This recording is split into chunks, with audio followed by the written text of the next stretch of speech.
Amigos, amigas, qué gusto de saludarlos. Esta es una nueva charla, ya parte de varias que vengo organizando. Y esta vez vamos a hablar de un tema más filosófico, que es los límites de la racionalidad. Es un tema que creo compete a la mayoría de las personas.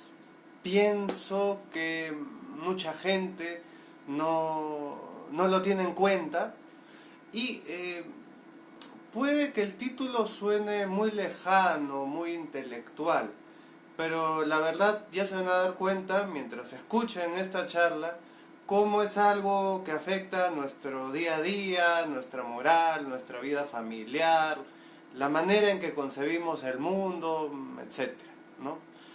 Bueno, para los que no me conocen, yo soy el psicólogo Salvador Carrillo, también soy filósofo, artista plástico, escritor.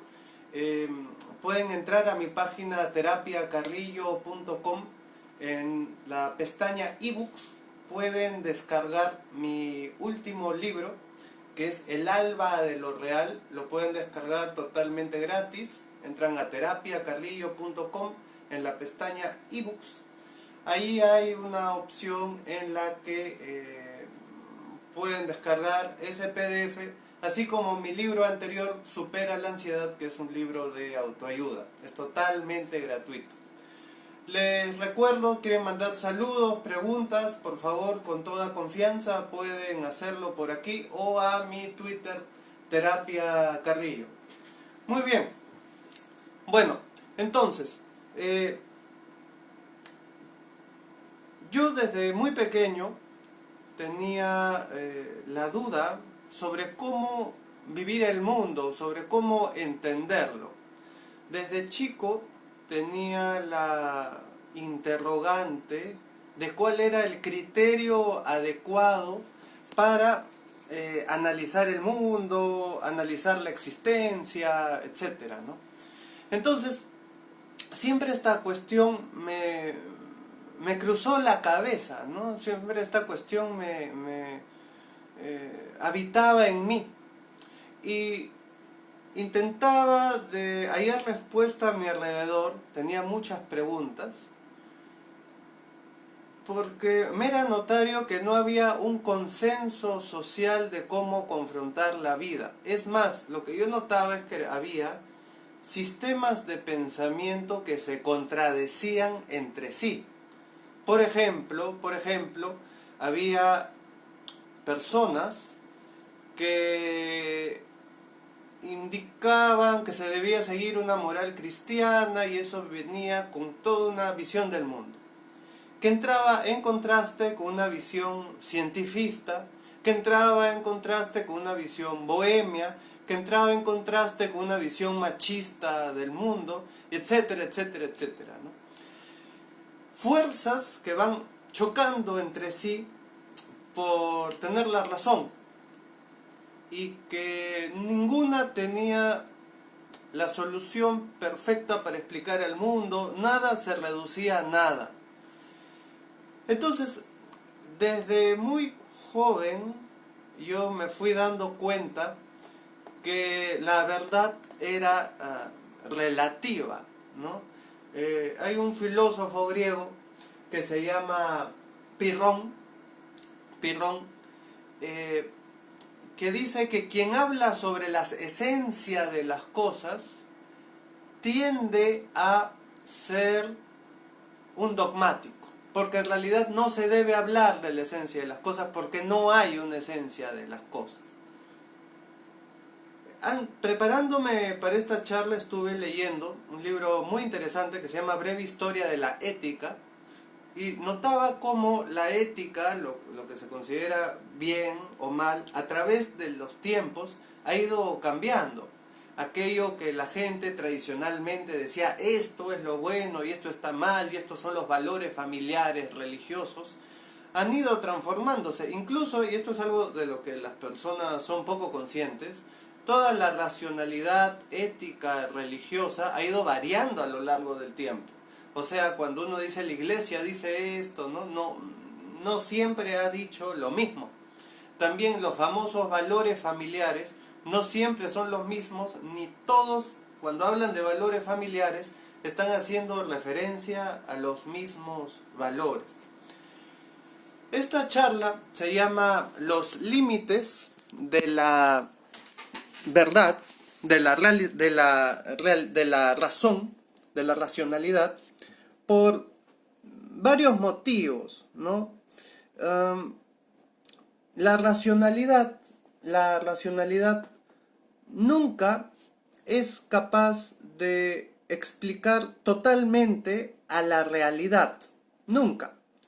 Una persona puede intentar de entender el mundo racionalmente, pero nunca lo logra porque sobre un punto lo podemos ver de diferentes ángulos. Por ejemplo, cuando uno se pone a pensar, ¿el aborto está bien o está mal? Cuando uno se pone a pensar, ¿el matrimonio gay está bien o está mal? Que es una discusión que nunca se va a aclarar con la misma claridad de 2 más 2 es 4, ¿no? Es decir, es una discusión retórica, que más es una discusión por quién toma el poder sobre la respuesta que de contenido mismo. Eso se debe a que existen dos tipos de conocimiento, el concreto y el complejo. El pensamiento concreto es el que está relacionado con el de las ciencias naturales, ¿no? Que busca un conocimiento exacto. Pero ese pensamiento concreto, ¿en qué se basa? En aquellas cosas que se pueden medir, en aquellas cosas que se pueden poner en relación de espacio, tiempo y las características de estas categorías. Pero la realidad es caótica. Lo que el ser humano hace es reconocer patrones y a partir de eso hace un sistema de pensamiento. Pero la realidad es caótica en sí misma. Es extraña, es algo a lo que por más que intentamos no podemos reducirlo, ¿no? Acá me están poniendo buenas tardes, saludos desde Oaxaca, buenas tardes, de la Facultad de Trabajo Social me ponen, ¿no? Muy bien, bueno, entonces, ¿qué sucede? Que intentar de entender la realidad desde una visión concreta para lo que es complejo no nos va a satisfacer. Yo recuerdo, ustedes se acordarán del colegio cuando hablamos de Platón, él decía que vivimos en el mundo de las ideas. Decía que la realidad es subjetiva, decía que la realidad son solamente apariencias. Rosa Torres desde México, desde la CDMX, lo escucho. Hola Rosa, qué gusto. También acá me pone Juliana Chávez. Buenas tardes, doctor Carrillo. Buenas tardes, Juliana. Entonces, ¿qué sucede? La racionalidad apunta a ese mundo de las ideas, porque solamente en el mundo de las ideas hay ideas puras. Solamente en el mundo de las ideas hay ideas absolutas. Hola Mónica, qué gusto saludarte, Mónica Noguera. Solamente en el mundo de las ideas hay ideas absolutas. Entonces, ¿qué sucede? Cuando uno intenta vivir en un mundo totalmente articulado y claro, lo que pasa es que se va a perder en su mundo de fantasía. Por ejemplo, cuando ustedes tienen un problema, ¿qué es lo que hacen? Intentan pensar. Y si no hay una solución fácil, ¿qué sucede? Piensan mañana, tarde y noche. Es por eso que las personas que son ansiosas piensan en exceso, porque no se dan cuenta de algo. yo puedo analizar un problema y mediante una secuencia lógica llegar a una conclusión. El problema cuando enfrentamos la realidad es que admite varias secuencias lógicas que se pueden contradecir entre sí. Es por eso que la razón no alcanza para confrontar la vida, porque la vida, la razón nomás reconoce patrones físicos, patrones repetitivos, patrones que se dan a lo largo del tiempo, pero no ve la realidad tal cual es, sino que nosotros entendemos la realidad a través de las capacidades de nuestra razón y nos da la fantasía, la imagen de que el mundo funciona de manera ordenada, cuando en realidad no es así, el mundo es caos. Pero este orden pertenece a que el ser humano necesita estructuras mentales para poder construir su realidad, ¿ya? Pero es por eso que, por ejemplo, cuando uno pregunta, ¿cuál es la manera correcta en que se desarrolle un matrimonio?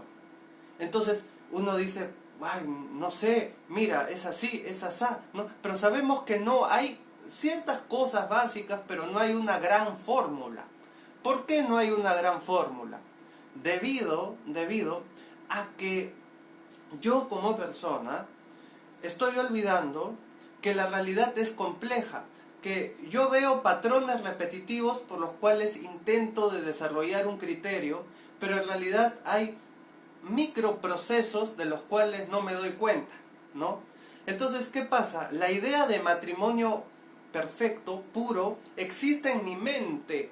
Las cosas puras, absolutas, existen en la mente, pero en la realidad nada es puro, es polivalente, tiene varios sentidos, varios significados y no sabemos cómo se va a desarrollar.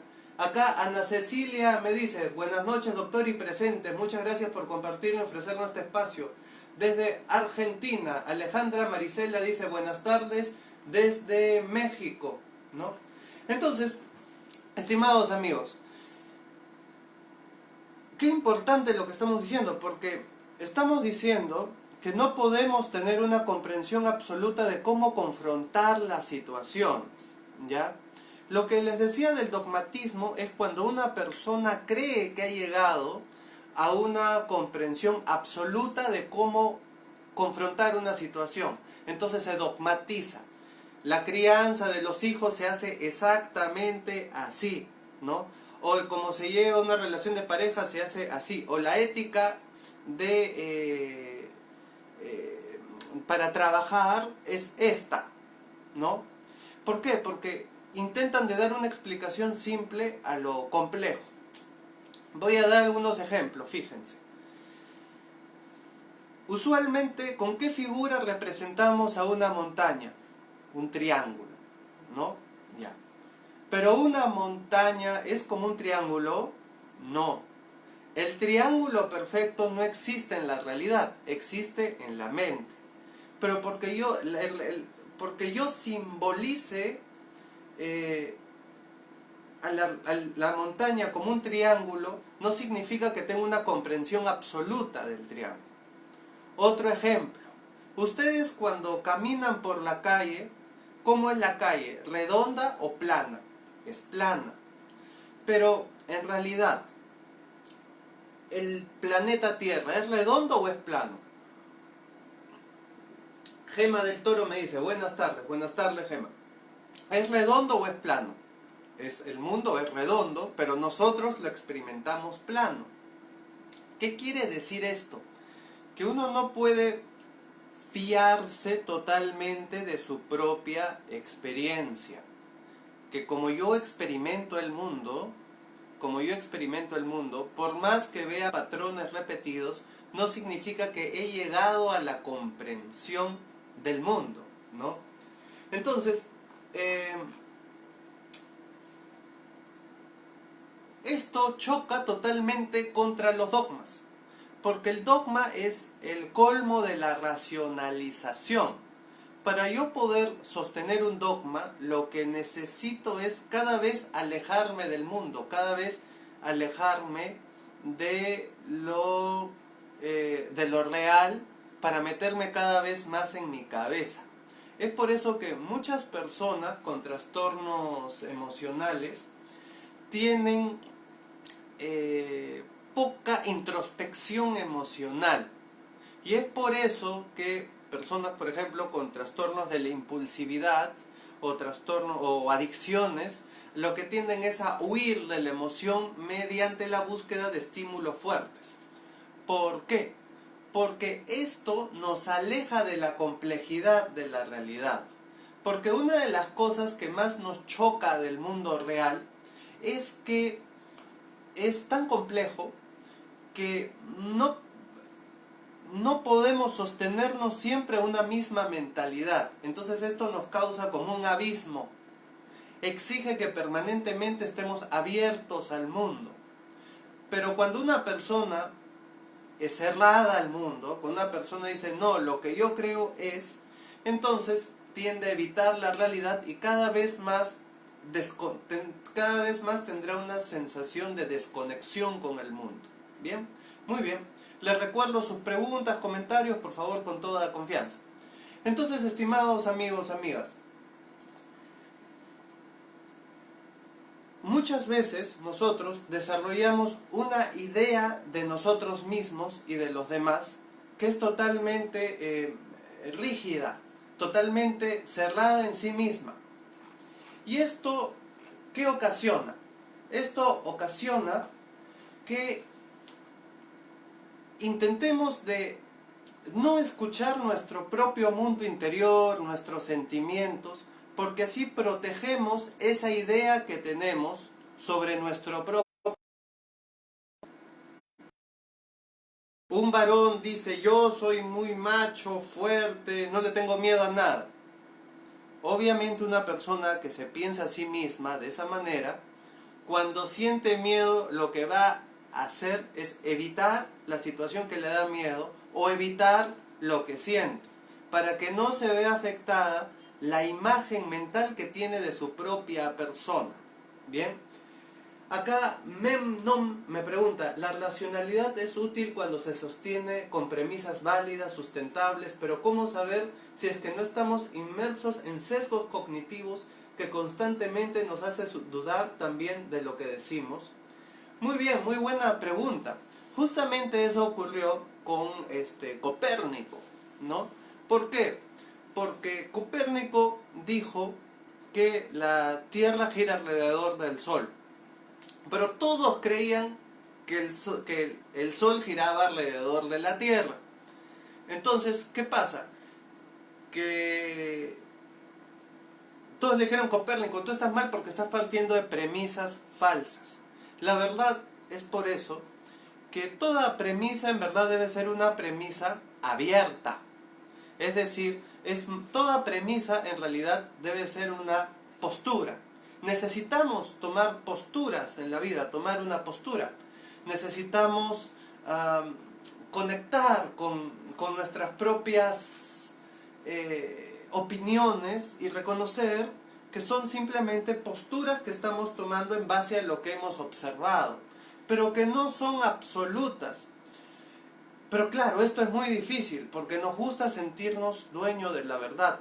En realidad, el camino hacia la sabiduría, creo yo, es abrirse hacia lo subjetivo y complejo y cada vez irse alejando más de lo total, de lo absoluto.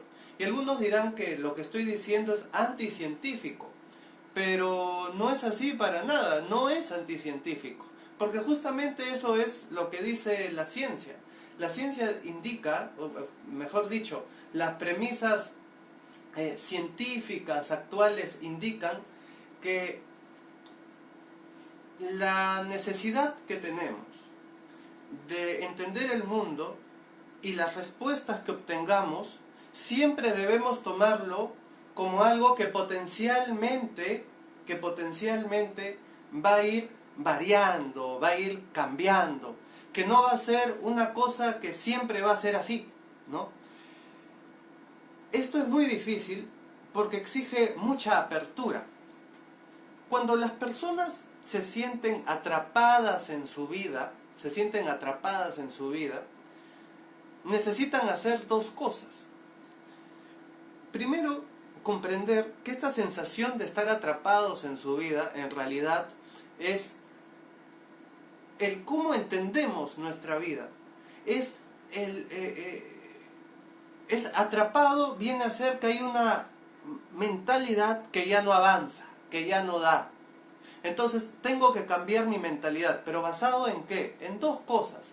Uno, yo creo que alejarse un poco de la razón y acercarse más a el sentimiento. Acá me dice, buenas tardes, Adri Barrera me dice, buenas tardes doctor, lo escucho desde Piedras Negras, Coyagua, México, muchas gracias. Entonces, fíjense ustedes, escuchar más la emoción, escuchar más el sentimiento.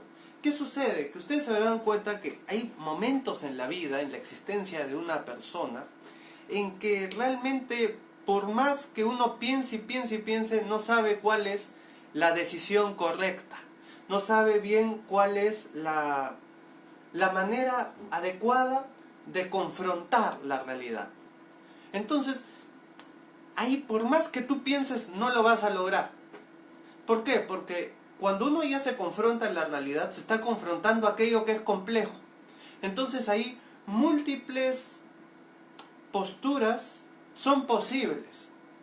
Lo único que nos queda, en verdad, lo único que nos queda es también escuchar más nuestra emoción y nuestra intuición.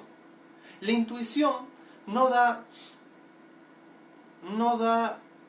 un conocimiento científico, pero nos puede acercar a este. Y la intuición lo que sí nos da es que nos revela algo de nosotros que puede que en esa estructura racionalista que hemos armado sobre nuestra persona no nos estamos dando cuenta. ¿Qué sucede?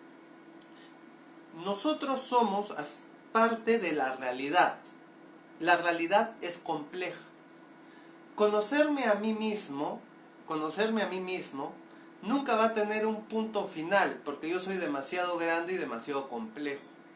Usualmente lo que las personas buscan es un solo adjetivo o una explicación sencilla para entender lo que son. Entonces, yo no puedo salir de la razón desde dentro de la razón, porque para que mi razón se complejice y se vuelva más grande, tengo que regresar a la realidad. Y la realidad de mí mismo es mis emociones, mi intuición, etc. Muchas veces olvidamos que somos cuerpo, Fíjense, la historia de la vida de ustedes en realidad es la historia de su cuerpo.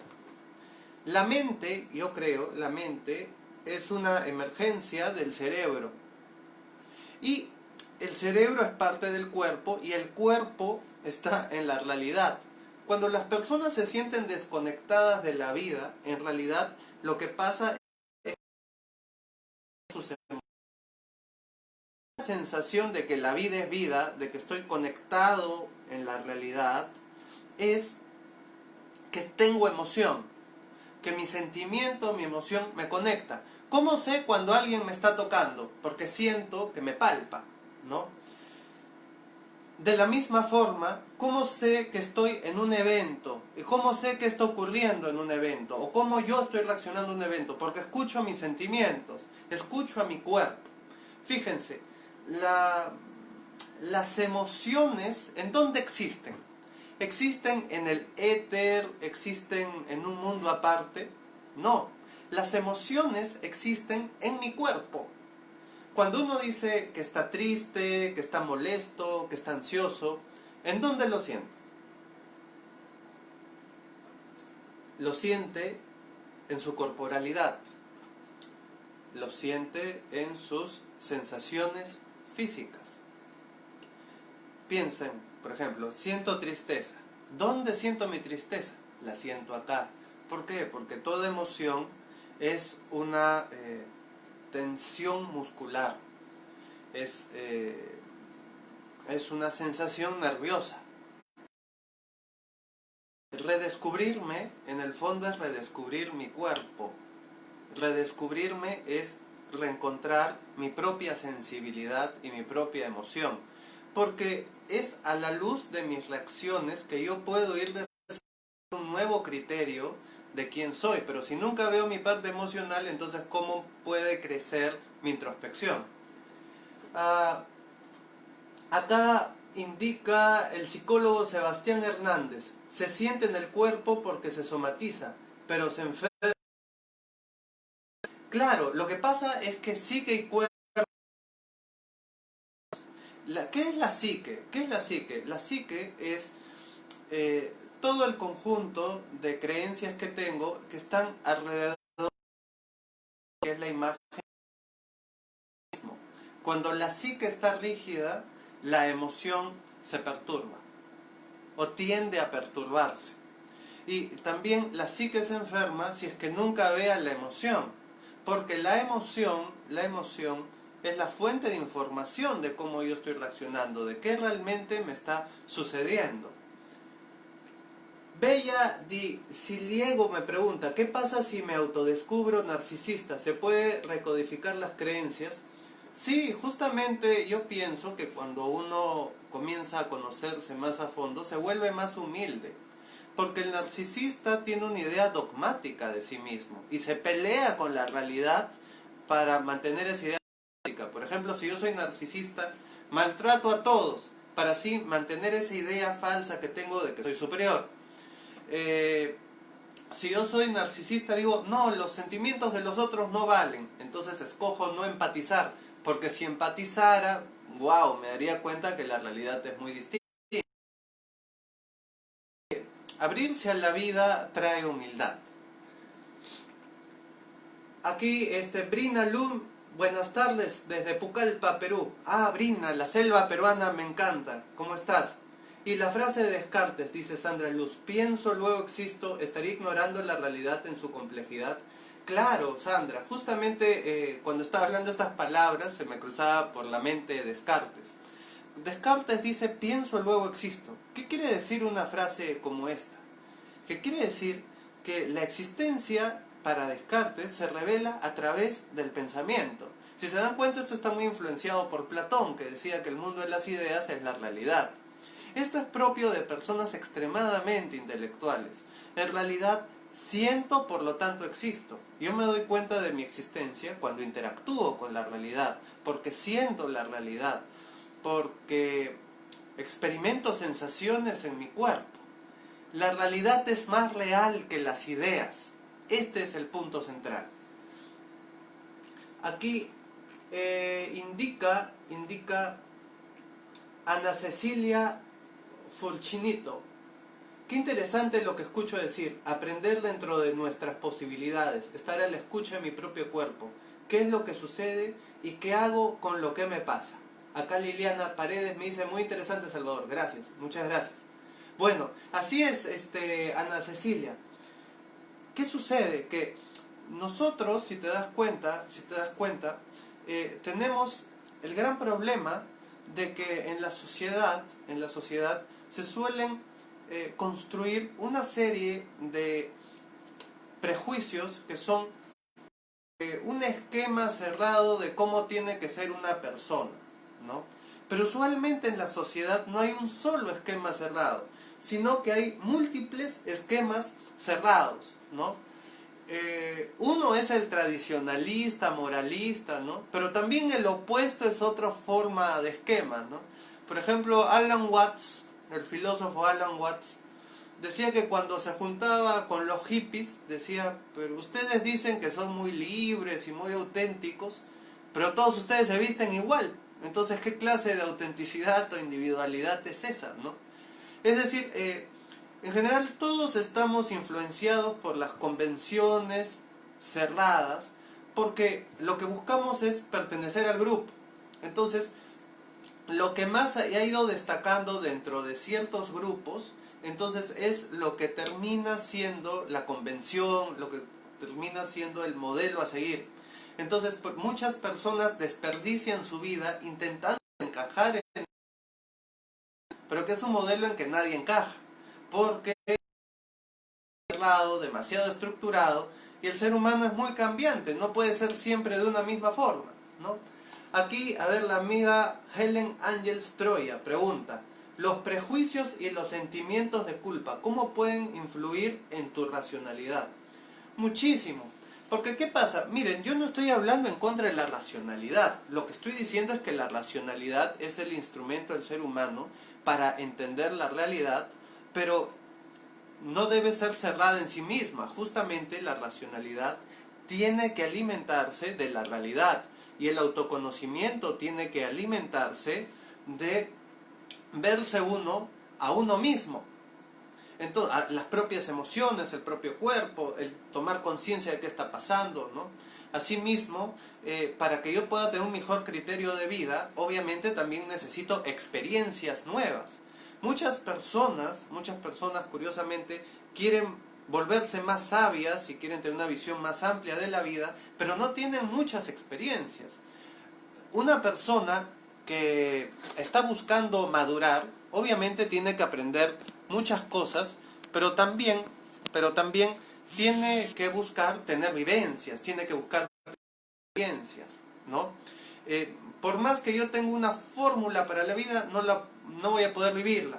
Entonces, los prejuicios y los sentimientos de culpa pueden estar totalmente relacionados, porque usualmente la culpa está muy vinculada al no haber podido encajar dentro del prejuicio.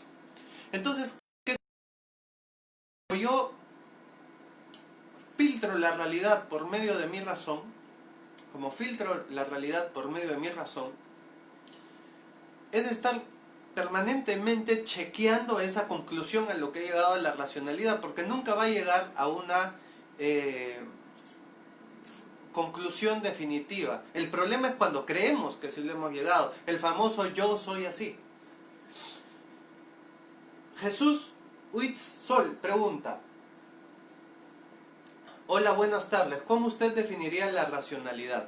Muy bien, la racionalidad es un sistema de proposiciones que me sirve para poder desarrollar patrones de conducta y técnicas al mundo.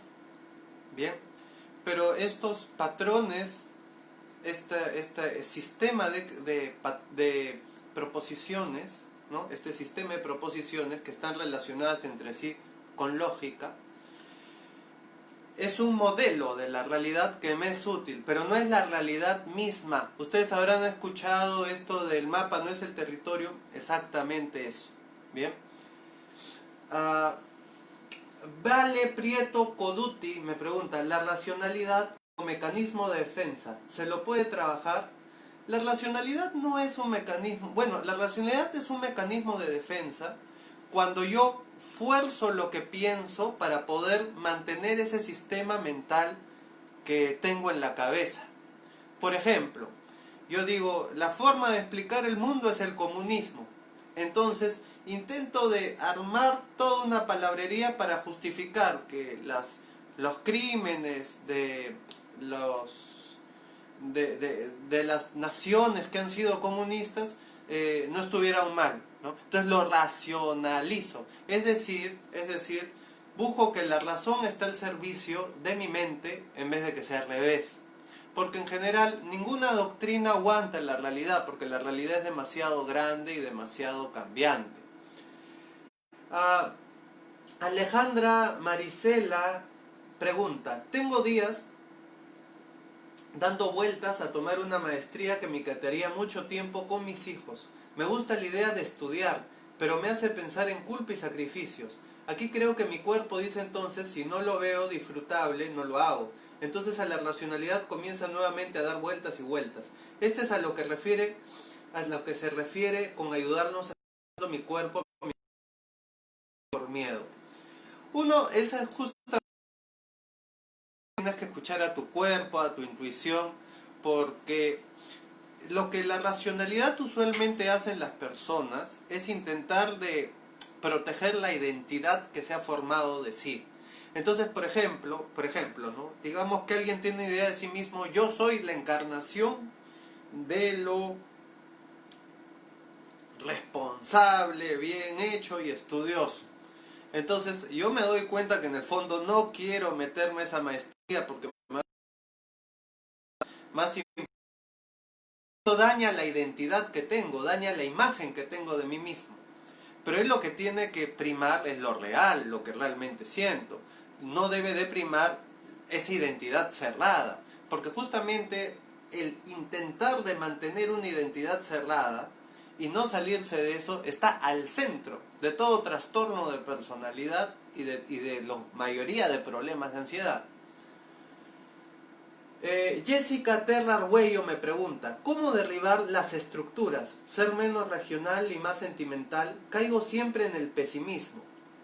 Mira, Jessica, es una buena pregunta, ¿no?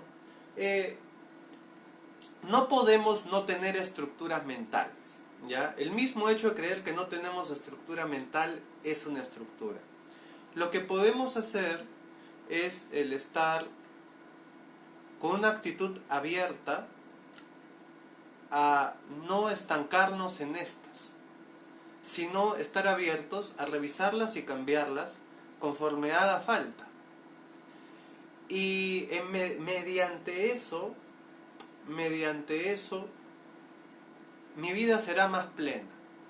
Y para que eso se haga posible en relación de cómo uno se entiende uno mismo, toma decisiones, es importante no dejarse llevar por las emociones, pero sí escucharlas. Más bien la racionalidad me ayuda a estructurar el contenido de mi emoción, justamente para no dejarme llevar por los impulsos, pero he de prestar atención a la emoción. Bien, acá el amigo José Arrúa dice, ¿tienes algo en contra o estás a favor de las estructuras racionales que permiten una convivencia pacífica entre seres humanos? ¿Estás en acuerdo que algunas veces, cuando una persona desconecta de su racionalidad y cae en sus emociones y creencias irracionales, puede desencadenar una vida caótica y hasta en lo criminal si lo llevamos a los comportamientos? Mira, en primer lugar que nunca ha existido una sociedad totalmente pacífica, ni nunca existe una convivencia totalmente pacífica, ¿no? Esa es una idealización, es una idea. La racionalidad, lo que no debemos dejarla de lado, porque lo que nos ayuda es a tener estructura, a lo que nos ayuda es a poder estructurar la experiencia que estamos teniendo. Entonces, nosotros podemos sentir muchas cosas, pero lo que sentimos siempre va a pasar por el filtro de de nuestra razón. Lo importante es que la razón no sea cerrada en sí misma, porque más bien eso predispone a la persona a comportamientos autodestructivos y a comportamientos impulsivos como búsqueda de tapar la emoción. Acá Jesús Witz Sol indica, usted menciona que hay que hacerle caso a los sentimientos, sin embargo los sentimientos son interpretaciones por medio de la racionalidad de nuestras emociones. Entonces, ¿cómo estas pueden ser confiables? Ya que al ser interpretaciones carecen de objetividad. Eso no es verdad, eso no es verdad. Estás haciendo un cognitivismo, ¿ya?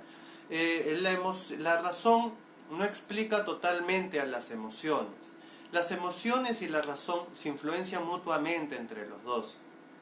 Por ejemplo, yo veo un perro, el perro es violento y me va a atacar, ¿no? Esa es una reacción biológica, ese miedo que tengo, no parte de la razón, ¿no? Así yo fuera alguien que no tuviera razón, el más mínimo animal hace esto, salta hacia atrás, ¿no? Ah, en general, ¿no? La razón y la emoción son parte de uno mismo. Porque uno no es su razón. Eso es lo que en el fondo estás diciendo. Estás creyendo que tú eres tu razón. Pero en realidad no, eres también cuerpo, eres razón, eres conexión con el mundo. La razón es un instrumento simplemente. Así es. Bien. Aquí José Arrúa dijo, mi próximo libro a leerlo y a comprenderlo es el imperativo categórico de Kant, que es algo así como lo racionalmente universal, que es lo correcto aquí y en la China. Es interesante que menciones a Kant, bien, porque tenía entre lo que iba a hablar ahora a Immanuel Kant. Voy a comentarlo un poco porque en los últimos meses lo estaba estudiando muy esforzadamente, más de lo que te puedes imaginar. ¿Qué dice Kant en Crítica de la Razón Pura? Voy a intentarlo de hablarlo resumidamente, porque eso es para hablarlo muchas horas, ¿no? Kant en la Crítica de la Razón Pura, para comenzar, el título más que crítica es análisis, análisis de la razón pura. Lo que Kant dice así de forma ultra simplificada es que nosotros experimentamos fenómenos porque tenemos en la mente dimensiones de espacio y tiempo, ¿no? Categorías de espacio y tiempo.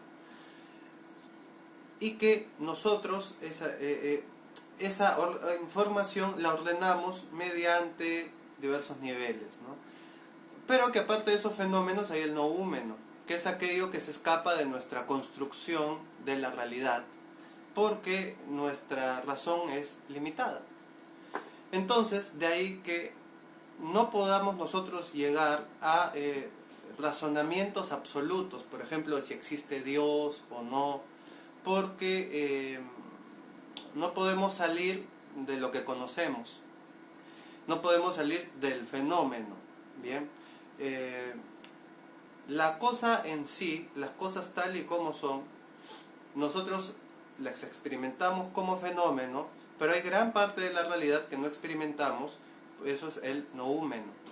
Entonces, ¿qué sucede? Que Kant lo que decía era una cosa errónea, que hablaba del imperativo categórico, que decía, actúa como si lo que haces se fuera a aplicar a toda situación. Lo que haces se aplique para todo momento, como si fuera ley universal. Lamentablemente no siempre se puede saber cuál es eso de ahí. Justamente cuando una persona, por ejemplo, se quiere divorciar, no divorciarse, deja a sus hijos, así, tiene un problema de ese tipo, de imperativo categórico. Y a veces lo que va a tener que hacer es actuar al tanteo, mediante lo que intuye o lo que siente. Y reconociendo que que frente a toda situación compleja hay muchas múltiples respuestas y que uno acabará actuando conforme con la que se siente mejor.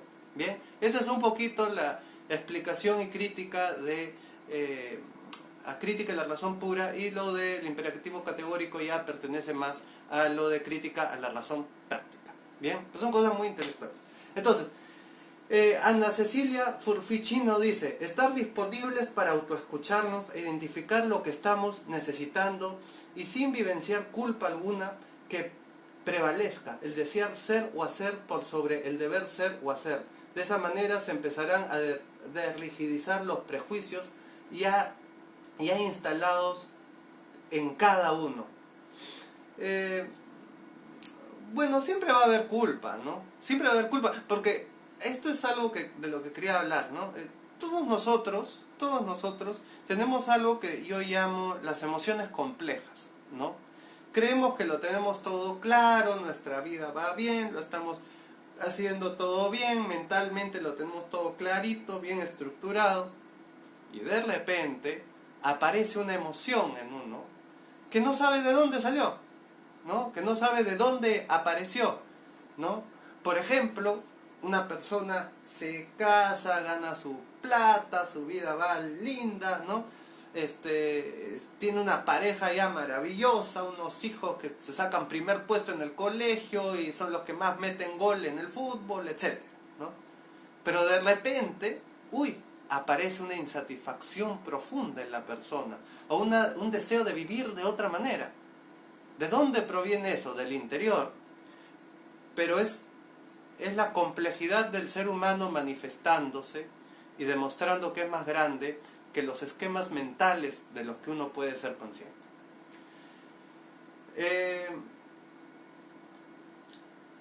José Urbá dice eso, ley universal, mencionaste la ley, soy estudiante de Derecho y yo no lo quise mencionar, pero eso de ley universal es interesante. Sí, pues no hay leyes universales, ¿no? No hay leyes universales. Qué bueno sería que haya leyes universales, porque en general no hay explicación absoluta para las situaciones de la vida, ¿no? Hay algo que a mí me gusta, que es el término, ¿no? Es actitud polivalente. Por ejemplo, por ejemplo, ¿el aborto está bien o está mal? ¿No? Entonces yo me pongo a analizarlo, pensarlo, ¿no? Y digo, sí está bien por esto, pero viene otro y me dice, no, está mal por esto, ¿no? Y en realidad, ¿quién tiene la razón? Todos y ninguno, ¿no? Porque son verdades que, acá viene Kant. Kant dice que no podemos llegar a sintetizar, ¿no? No podemos llegar a sintetizar muchas conclusiones, pero lo que sí podemos es yuxtaponer, que se ponen uno al lado del otro, ¿no? Es decir, comprendo esto y comprendo esto y comprendo esto y simplemente contemplo las diferencias, ¿no? Es como la religión, ¿no? Todas las religiones se llaman a sí mismas verdades reveladas, ¿no? Esta es la... ¿no? Los monjes Hare Krishna dicen, ¿no? Estas son las normas que Dios ha dado al mundo, ¿no? Los cristianos dicen, no, Dios, Jesús es la verdad, ¿no? Entonces, ¿qué se puede hacer con las religiones? No va a haber una sola, ¿no? No se puede decir, bueno, hagamos una licuadora y una solita, eso no va a pasar, ¿no? Lo que se hacen es se yuxtaponen, una con otra. Y en general, cuando uno se vuelve una persona más comprensiva y se lleva mejor con los demás, es porque entiende esto, ¿no? Juan Diego Rodríguez Cárdenas dice, Lacan dice, el yo es el lugar de la ignorancia, porque cree que sabe, pero en realidad vive en una burbuja imaginaria en base a una narrativa construida. Lo has dicho muy bien. Yo no he estudiado mucho a Lacan, seguí en eso obviamente, pero no lo he estudiado mucho, no me interesó mucho su obra, pero sí será motivo para esa asignatura pendiente. Exactamente, ¿no? O sea, a veces tenemos demasiada certeza de lo que creemos saber, pero en realidad no es así. Y lo que es uno, en el fondo, no es eso que uno cree, porque uno es cambiante, ¿no? ¿Y qué pasa? Que esta idea del yo, del ego, ¿no? Ya nos estamos poniendo un poco espirituales, pero está bien, no tiene nada de malo. El ego es el sonido de un aplauso con una sola mano. ¿Qué quiere decir? Me entiendo a mí mismo, pero olvidando que yo también soy relación con el mundo, ¿no? José Ortega y Gasset dice la famosa frase, yo soy yo y mi circunstancia. Es decir, yo no me puedo entender a mí mismo descontextualizado, ¿no? Porque el yo existe en tanto que analizo la realidad, la reflexiono, entonces ahí aparece un concepto de yo, ¿bien? Alondra Guereón dice, Galileo nos dice que todo lo opuesto en paralelo se une en el infinito. Y si esto lo relacionamos con los problemas que nos pasa, ¿será posible? Todo lo opuesto en paralelo se une... Bueno, no sé qué significa eso, la verdad no lo entiendo. Vale Prieto Coduti dice, o bien nosotros los humanos no deberíamos cargarle una entidad de bueno o malo. Es que en verdad, ¿qué es lo bueno y lo malo? Bien, vamos acá ya a tomar temas fuertes, ¿no? ¿Existe el bien y el mal? No y sí. ¿Qué quiero decir? El bien es un concepto de los seres humanos, ¿ya? Lo bueno y lo malo es un concepto que pertenece a la razón, porque lo bueno es instrumental. Por ejemplo, cuando yo digo un lapicero es bueno, ¿por qué? Porque escribe bien, ¿ya? Cuando digo un zapato es bueno, ¿por qué? Porque es cómodo, etcétera, ¿no? Digo, esta comida está mala, ¿por qué? Porque cae pesada al estómago, ¿bien? Entonces, ¿qué sucede? Que lo bueno y lo malo se hace en comparación al concepto, a nivel moral, ¿no? Al concepto de cómo debe desarrollarse una persona para vivir bien, para compartir con los demás, etcétera, ¿no? Pero eso va a depender en qué contexto esté, en qué sociedad esté, ¿no? Es decir, lo bueno y lo malo, en principios básicos, digamos, obviamente siempre hacer lo mismo, pero ya cuando entramos a lo complejo, muchas veces es muy relativo qué es bueno o malo. Y por eso es que muchas veces que no es muy claro cuál es la acción moral más adecuada. Con esto no estoy diciendo que no haya moral, lo que estoy diciendo es que la moral es una proposición abierta, no es una cosa cerrada en sí misma y esa es la tabla de cómo se debe existir, porque justamente esa es nuevamente la idea de que las ideas son más reales que la realidad, ¿no? Jessica Terlarhuello dice, ¿no? Lo bueno o lo malo son interpretaciones subjetivas. Sí, sí, lo son. ¿Para qué nos vamos a engañar, no? Pero eso no significa que no existan. O sea, lo subjetivo, no, porque algo sea subjetivo no significa que ya se deja al lado. Eso es lo que tienen que tener en cuenta, ¿no? José Arrúa dice, para estudiar el bien y mal, genealogía de la moral de Nietzsche. Yo no sé, yo he leído muchísimo la genealogía de la moral, es más, hasta alguna vez pensé escribir un libro sobre la genealogía de la moral de Nietzsche, lo que dejé a medias. Es un libro poco claro, ¿no? Hay un libro que es mejor, que sí ya es menos poético y más directo y estudia la ética, la moral, el bien y el mal a través de los tiempos, ¿no? Por acá lo tengo, ¿no? Pero se llama Breve Historia de la Ética. Ese es mejor, ¿eh? Ese es mejor que el de Nietzsche. Nietzsche más es un texto que lo escribió con el fin de invitar a las personas a que se dejen llevar por su mundo interior y que creen sus propios conceptos como lo debe hacer todo filósofo, ¿no?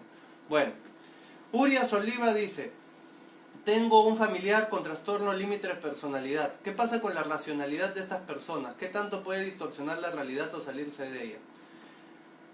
Bueno, lo que sucede en la persona con TLP es que lo ve todo blanco-negro, ¿ya? Entonces una situación o es totalmente buena, totalmente mala, o están totalmente abandonados o totalmente amados, ¿no? Ah, también le cuesta ver la transitoriedad de las cosas, o sea, no entiende que un evento ya terminó y de que ahí viene otro, sino que a veces quiere el mismo evento mantenerlo por siempre, por eso le temen tanto al abandono, ¿no? Hensley Ramírez Castillo, ¿puede repetir el título del libro, por favor? Se llama Breve Historia de la Ética. No me acuerdo el autor porque tiene un nombre muy complicado. Alistair McKinty, algo así se llama. ¿Bien? Urias Oliva dice, no, perdón, y Yesenia López dice, lo bueno, lo malo puede ser un constructo social. Sí, pero es un buen constructo social. Está buena tu pregunta, ¿bien? ¿Por qué? ¿Saben por qué? Porque, por ejemplo, ¿ya? Cuando se dice, la homosexualidad es natural, en parte sí, en parte no, tiene una influencia genética, pero también del ambiente, la biografía, ¿sí? Con eso no significa que no sea válida, ¿bien? Igual, el bien y el mal es un constructo social, sí, sí, porque fíjate, las leyes de la sociedad, ¿no? Por ejemplo, no matar, ¿en qué se basan? En la moral. Las leyes del Código Penal, en el fondo son leyes morales que ya se han instaurado dogmáticamente, pero que no está mal, o sea, son necesarias, ¿no? ¿Por qué? Porque como toda sociedad funciona de manera diferente, requiere de ciertas normas morales para que se sostengan, ¿no? Es más, uno mismo requiere de normas sociales para administrar la propia libertad, ¿no? O sea, si yo no quiero sufrir, quiero que me vaya bien, tengo que autoponerme ciertas normas, ciertos valores morales que me ayuden a vivir. Pero he de recordar que esas normas son instrumentales, no son cerradas en sí mismas y se pueden ir actualizando, mejor dicho, pueden ir evolucionando, ¿no? Claudia Sofía Araujo dice, para mí, para términos espirituales sí existe el bien y el mal, para términos políticos es relativo, el aborto es malo si se enfoca a una religión y es aceptable si la sociedad lo evalúa como posible, pero hay cosas que tanto la espiritualidad como la sociedad coinciden. Es verdad, es decir, por ejemplo, la creencia en Dios, ¿ya? Yo estoy convencido que uno no puede racionalmente creer en Dios, pero eso no significa que esté mal creer en Dios. Uno cree por medio de la fe. ¿Qué es la fe? La fe es, tengo confianza de que algo es real, a pesar de que no lo puedo probar, ¿no? Lo intuyo, ¿no? Pero hay cosas, por ejemplo, que antes se creían que intuitivamente y después el tiempo demostró que son así. Les voy a dar un ejemplo que me gusta mucho, ¿no? En la antigua Grecia había un filósofo presocrático que se llamaba Anaximandro de Mileto, ¿ya? Anaximandro decía que el ser humano es producto de la evolución, así tal cual, ¿eh? Y de una evolución que probablemente provenía del agua, ¿no? O sea, la realidad, ¿no? ¿Esto cuándo se volvió a decir? En el siglo XVII, ¿no? Con Darwin, ¿no? Si es del siglo XVII, no me equivoco, ¿no? Se vuelve a decir con Darwin. No, es tardío, ¿no? 18, 19, pero en fin. Entonces, en base a una intuición, ¿no? O sea, la persona que cree en Dios lo cree intuitivamente, ¿no? Puede ser que exista como que no, pero es una creencia de fe, ¿no? No es una creencia racional. Pero porque algo sea una creencia de fe, intuitiva, no es algo malo, ¿no? No es inválido. Pero hay que saber, hay que tomar la fe como fe y no como ley. Ese es el asunto, ¿no? Jessica Terra Argüello dice, corresponden a una moral social que responde a una época, por eso hay que contextualizar. Es así, todo debe contextualizarse, ¿no? De ahí, fíjense, qué importante comprender el mundo que me rodea, vincularme con el mundo que me rodea para poder desarrollar una moral más clara, ¿no? Por ejemplo, yo creo que una persona que ha viajado, que se ha casado, y se ha divorciado, que ha tenido parejas, que se ha vinculado socialmente, va a desarrollar una moral más compleja y mejor. ¿Por qué? Porque tiene más información en la que basarse. Justamente las personas dogmáticas en la ética, lo que hacen, no, yo tengo una idea de lo que está bien y mal. Entonces, por ello, lo que hago es que me cierro a todo lo que contradiga esa idea que tengo en la cabeza, ¿no? O sea, vivo en el mundo de Platón, ¿no? Del mundo de las ideas que son más reales que lo real. Y lo real viene a ser una apariencia. ¿Bien?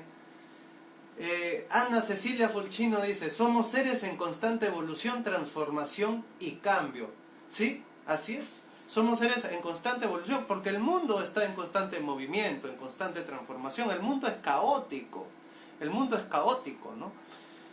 Bueno, entonces la racionalidad es limitada. Para conocerme a mí mismo ha de primar darme cuenta qué siento, qué experimento emocionalmente y a partir de ahí ir elaborando mis esquemas mentales y estos tienen que ir reactualizándose, observándome, pero también viviendo, también teniendo experiencias, ¿no? El rol de la experiencia, del sentir, del encuentro. Y ahora hablemos del otro, porque hemos hablado mucho de la realidad, de nosotros mismos, pero no tanto del vínculo con el otro. Yo me he dado cuenta, por ejemplo, vamos a hablar del tema de relaciones de pareja, que siempre es un tópico necesario, ¿no?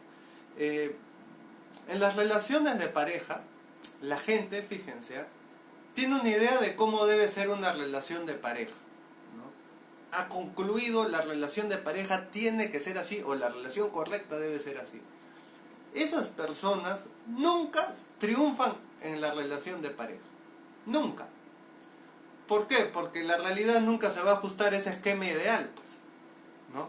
Asimismo, muchas personas tienen una idea de cómo debería lucir su relación ideal.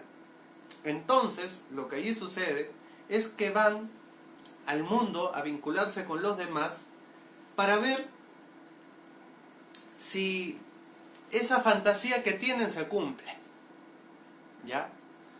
Pero ¿qué pasa ahí? Que nunca se va a cumplir, pues porque la fantasía siempre es simple, nunca es compleja.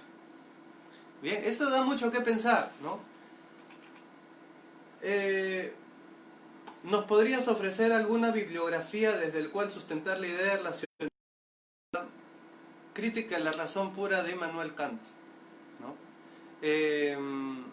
Albert Ellis, la terapia relacional emotivo-conductual justamente parte de eso, ¿no? Cuando uno ve porque se llama racional, creen que es racionalista, pero la terapia relacional emotivo-conductual está basada en el humanismo y en el posmodernismo incluso, ¿no? Eso está en el libro, ¿no? Y en fin, ¿no? Es una idea más que notoria, ¿no? Por ejemplo, piensa en un problema de tu vida, ¿no? Que no puedas resolver. Te vas a dar cuenta que para resolver un problema personal, ¿no? Por ejemplo, tienes un novio. ¿Por qué lo dejas en última instancia? Porque te das cuenta que te hace mal. ¿Cómo te das cuenta que te hace mal? Porque te sientes mal emocionalmente. Entonces, esa decisión, ¿la tomas desde la razón o desde la emoción? De la emoción, ¿no? Pero la emoción es algo bueno. Pues tus emociones son como... Las emociones te conectan con el mundo. Justamente las personas que no pueden tomar decisiones es porque piensan demasiado y no llegan a conectar con su parte emotiva. La emoción me hace recordar que soy cuerpo, me hace salir del mundo de las ideas, ¿no? La persona demasiado racionalista poco a poco se va alejando del mundo y se va metiendo cada vez más en su cabeza. Entonces, por ejemplo, para vincularse con los demás se ponen a pensar cuál es la forma correcta, cuál es la forma correcta, cuál es la forma correcta. Se ponen a pensar, oye, de repente debería relacionarme más con los otros y aprender. De repente, al relacionarme con los demás debería ver más cómo me siento. Bien, es así. No estoy hablando en contra de la razón, ¿eh? Eso es bien importante. Digo que tiene límites, porque la razón es el medio por el cual construimos un modelo para entender la realidad. Pero la realidad es más grande que la razón. Pero es un modelo útil, pero es un modelo que no debe ser cerrado en sí mismo. Eso es lo que estoy diciendo.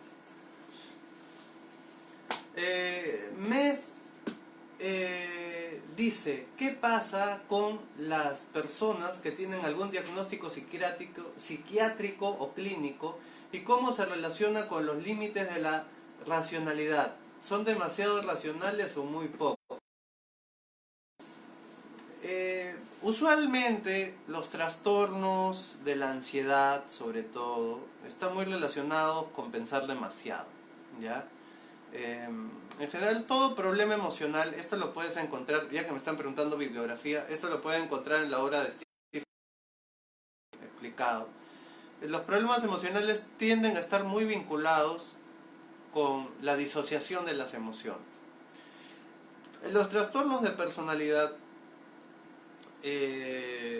son en el fondo un trastorno de la identidad, ¿ya? Es como que les cuesta, es tan rígida la visión de quiénes son, o es tan rígida, les es tan difícil construir una identidad que acepte lo complejo, que revientan, pues, ¿no? La razón puede manejarse desde la intuición.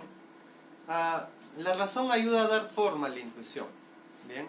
Es decir, yo no puedo ir por la vida, ¿qué intuyo? Durante el día nosotros tomamos decisiones muy intuitivas, ¿no? Por ejemplo, vas al supermercado, ¿qué me conviene comprar más hoy día? ¿Queso o jamón? Entonces dice, uy, bueno, creo que queso. Eso, ahí no hay un análisis, ahí es lo que sientes, ¿no? ¿Por qué? Porque las variables son tantas y los motivos tantos que si yo me detengo a analizar racionalmente los pros y los contras para todo, no podría vivir. Es decir, la intuición es utilizada constantemente. A veces intuyo algo, pero le tengo que dar cierta forma con la razón, ¿no? La intuición, pero ahí alguien me preguntó qué es intuición, ¿no? Miren, la intuición no es una magia, ¿ya?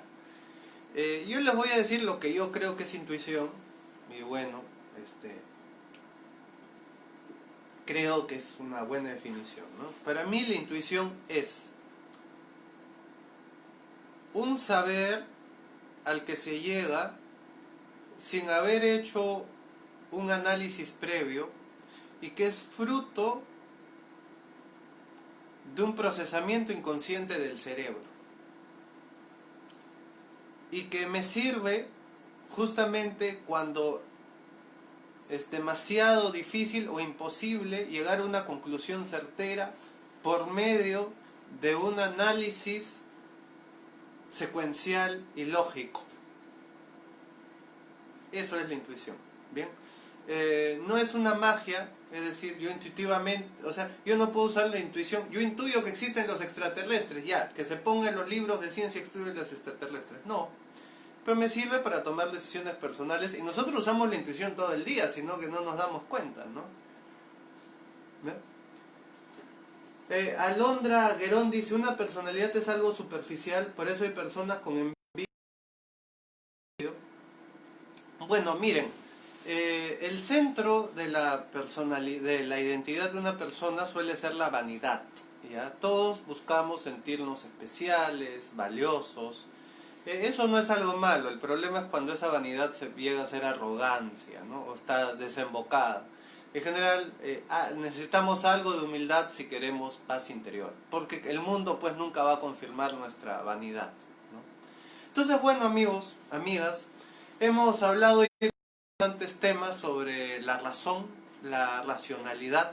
Antes de continuar y darles algunos alcances más, les quiero pedir que entren a mi Twitter, también Terapia Carrillo, el Twitter Terapia Carrillo, en el cual estoy siempre posteando cosas, y los que quieren siempre hacerme preguntas chiquitas, comentarios, ¿no? Háganlo por el Twitter, ahí soy muy activo y a casi todos los que me comentan o ponen cosas les contesto, ¿no? Y se arma ahí un diálogo bonito, en grupo, ¿no? Entonces, al Twitter Terapia Carrillo. También les quiero recomendar mi último libro, El Alba de lo Real, el cual lo pueden descargar de manera gratuita y directa desde la página web terapiacarrillo.com en la sección ebooks. Allí también encontrarán mi libro de autoayuda, Supera la Ansiedad, también gratuito, que lo pueden bajar de ebook. Bien. Entonces, acá José Arrúa está diciendo algo de lo que yo también quiero hablar. Dice, recomiendo la música, el universo de la música para escapar de la razón y reforzar más los demás conocimientos. ¿Cuál es la función del arte? Esto es algo esencial.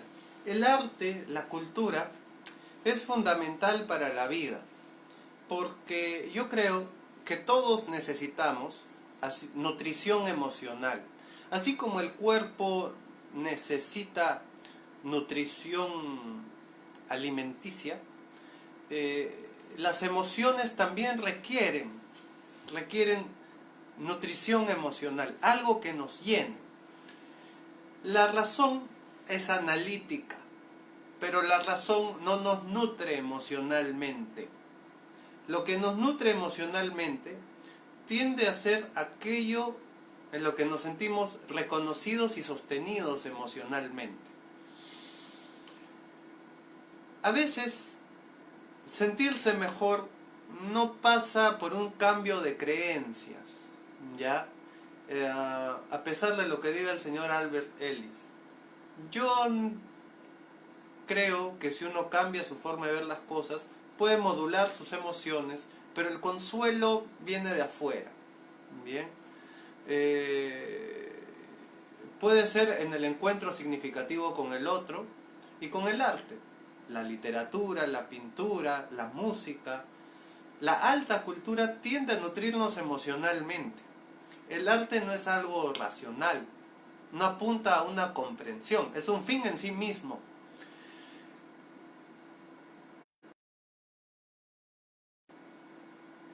Uno de los grandes problemas que hay, ¿no? Que la gente a veces busca entender algo porque cree que así se va a sentir mejor, ¿ya? Pero a veces ese algo ya no hay mucha vuelta que darle, o ya llegó a entenderlo, pero no le gusta la conclusión a la que llegó, ¿no? A veces pues lo malo está mal, pues lo negativo que nos pasó. Y a veces creo que el verdadero consuelo viene del encuentro emocional significativo con algo, ¿no? Uno puede cambiar las creencias que tiene sobre una situación y sentirse mejor, pero creo que eso va a ser mejor si va acompañado de algo que me alimente emocionalmente o espiritualmente. ¿Cómo no? Porque acuérdense, pensar es necesario, pero no debo olvidar que pensar no es la realidad. Ana Cecilia Furficino dice, un espacio artístico para poder desarrollar y desplegar esta actividad esta actividad de crear llamada creatividad, hermoso espacio para poder ser. Yo creo que sí, creo que falta más creatividad, ¿no? Falta más belleza, ¿no? A veces el consuelo que necesitamos no es una frase hecha, sino el mirar el mar, encontrarnos con una mascota, encontrarnos con un amigo. Nuestra emoción nos conecta a la vida, pero también debe empujarnos a las vivencias. Creo que falta mucho, creo que somos demasiado cerebrales. Y creo que la vivencia ayuda a romper esa cáscara dura del ego que cree ser, pero el ego es estático y el ser es dinámico. Helen Troya dice, ¿cuál es el límite de la racionalidad? ¿Es individual o es universal? No, mira, la razón es un instrumento que tiene nuestro cerebro para dar construcción a la realidad, ¿ya? Entonces, todos tenemos racionalidad, ¿no? Ahora hay construcciones mentales que, pero en realidad las construcciones mentales más sabias son aquellas que reconocen sus propios límites, pero es un límite que no es hasta acá pienso y ya no sé nada, sino es un límite que más que límite debe ser apertura. Es decir, tengo esta postura ante la vida y a la vez me mantengo abierto a la vida, a la vez busco que esta apertura evolucione, se desarrolle, crezca, pero abriéndome a la existencia y abriéndome a lo que, a mi parecer, ve al otro como un objeto, porque no lo siente. Esto es propio en su cabeza, ¿no? Muchos ejemplo de Big Bang Theory, ¿no? Que son genios de la física, pero no son capaces ni de conversar, ni de mantener una conversación normal. ¿Por qué? Porque cuando uno vive demasiado en su cabeza, le cuesta darse cuenta que el mundo es más complejo que los esquemas que tenemos dentro. Y que ese esquema que tenemos dentro, que parece tan bien construido, es útil, pero no es un fin en sí mismo y no es algo que me va a servir para toda situación y contexto. Sobre todo si estamos hablando ya fuera de las ciencias naturales, pero incluso dentro de las ciencias naturales, como la física, la biología, la química, etc., el científico se mantenga abierto de mente, que su conclusión no se vuelva dogmática. Y es más, hay un autor muy interesante que se llama Feyerabend, que habla en contra del método científico. Esto lo voy a colgar a YouTube porque quiero que esté grabado. Fíjense, muchos de los descubrimientos científicos no se han conseguido mediante un análisis lógico llamado método científico. Ni tampoco muchos de los descubrimientos científicos se consiguieron en laboratorios. Por ejemplo, Einstein, ¿cómo descubrió la teoría de la relatividad? Caminando en el parque le vino una imagen mental, ¿no? ¿Cómo se descubrió la molécula del ADN? En sueños. Fue una imagen mental. No se llegó a él por el método científico. Usualmente los grandes avances de la ciencia son gracias a los técnicos. Es decir, por ejemplo, en psicoterapia. Ninguna terapia psicológica ha empezado con una tesis de doctorado, eso no. Sino que los que hacían psicoterapia iban tanteando y avanzando hasta que dijeron, mira, he llegado a un enfoque que creo que puede estar bien y pum, lo ponían en un libro, ¿no? No había método científico ahí. De ahí se le adaptaba el método científico para que sea probado, etcétera, ¿no? Pero no, ninguno, ¿ah? Ninguno, incluir la terapia cognitivo-conductual se basa en la filosofía, ¿no? En la filosofía estoica, no se basa no se desarrolló con el método científico, ¿no? Graham Bell era un inventor, no era un científico en un laboratorio, ¿no? Y así todo eso, ¿no? ¿Por qué? Porque el mundo es complejo, justamente. Porque el mundo no se va a adaptar a nuestra razón porque nuestra razón esté bonita y bien armada, ¿no? Alicia Lakshmi Lim dice, la realidad no es algo relativo. Sí, pues, la realidad no es algo relativo, pero sí es algo caótico. Y es algo que excede a nuestra comprensión. Porque nosotros, como decía antes, lo que vemos es patrones en la realidad y vamos armando un relato de cómo es esa realidad. Pero esos patrones que armamos suelen ser pues muy engañosos, ¿no? Por ejemplo, cuando yo camino por la calle, es objetivo decir que la calle es plana, pero en verdad es redonda, ¿no? El mundo, el planeta Tierra, es redondo. ¿Ven? ¿Se dan cuenta? ¿No? Muy bien. Bueno, estimados amigos, esta ha sido la charla, los límites de la racionalidad. Yo soy Salvador Carrillo. Les recuerdo, búsquenme en Twitter como Terapia Carrillo. También les recuerdo que los que quieren terapia psicológica me pueden contactar por el Facebook o al más 51 933 42 77 73. También continúenme viendo acá por el Facebook y en el YouTube como Terapia Carrillo. Y les reitero, pueden encontrar mis libros gratis, el Supera la Ansiedad y el Alba de la Realidad, el Alba de lo Real, en mi página de web terapiacarrillo.com.